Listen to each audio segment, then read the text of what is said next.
Hi, I'm Marcus with SpeakYourMindMethod.com. So let me ask you a very important question. Do you want to overcome stuttering? Now, your answer is probably a no-brainer, like, duh, yeah, of course. But now let me ask you another question. Does your brain want to overcome stuttering? See, that's a different question. And I think this is precisely where so many people who start speech therapy or get a program or enroll in some speech program or another, they get this wrong because they don't understand the resistance they are about to experience from their brain. They've never realized or thought about that there is this very prevalent part of them that does not want to overcome stuttering. And so after a couple weeks in a program, they quit and their stutter just lives on forever.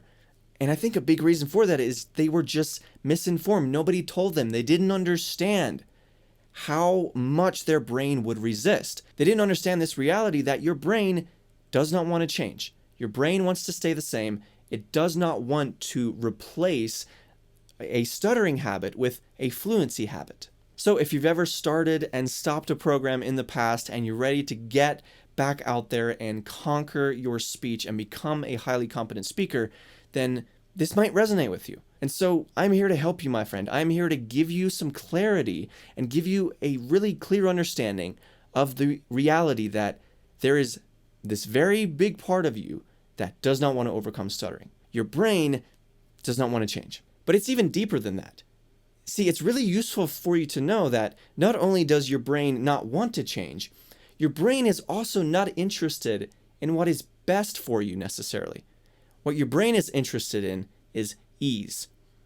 Your brain only wants to do essentially what it has done. Your brain wants to do what comes easiest. That is why your brain very proactively tries to push anything and everything it can into the habit centers of your brain. It tries to make as many things as it can autopilot. And anything that is not in autopilot, any skill that you're trying to learn, there will be resistance from your brain because your brain just doesn't vibe with it. It hates it. So let's say you're struggling with introducing yourself, right? Let's say that is a time and a place where you block up or you stutter. What is happening right before you introduce yourself is your brain is running a quick Google search and it's looking for, okay, when we introduce ourselves, what do we do? What do we do? Oh, we stutter. Let's do that. See, your brain is very lazy in this way.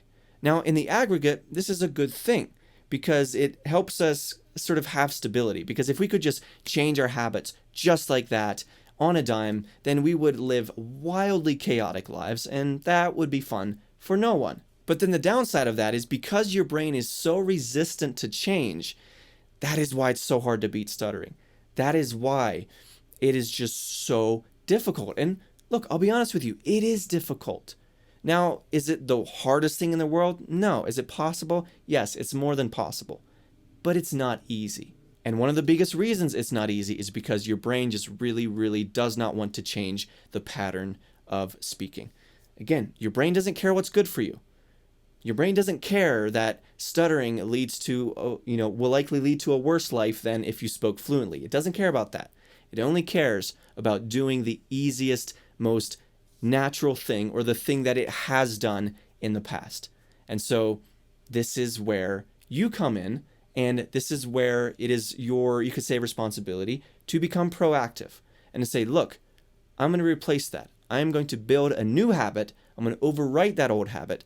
And I'm going to build this new way of speaking confidently and competently. So now that you have an understanding of, oh, this isn't a unanimous agreement of, yay, let's beat stuttering, that's not exactly what's happening because, again, your brain, or you could say more accurately, the part of your brain that controls your speech really, really does not want to change. So then it is your job to be proactive, to build those habits, to become a great speaker. And the advice that I'm giving you is very similar to what I would give you if you're trying to get good at basketball. It's like, at the end of the day, you got to go practice. You got to put in the reps, but not just on a whim or here and there. No, consistently, daily routine. If you're going to the gym, same thing. Don't go 1 day a week this week, 5 days the next. Not at all the week after that, 7 days the week after that, none the next. You need consistency, right? And my friend, I have the perfect solution for you. It is my Stop Stuttering workshop. I know I talk about it all the time, but it's that good. It's 100% free, so be sure to check it out. This will help you achieve 90% fluency in as little as 6 weeks. This gives you a plan. This gives you everything you need to really start that journey of overcoming stuttering and building a life of incredible confidence and fluency. So I'll leave a link in the description below. It's 100% free, so be sure to check that out. Thank you so much for watching. I'll see you next time.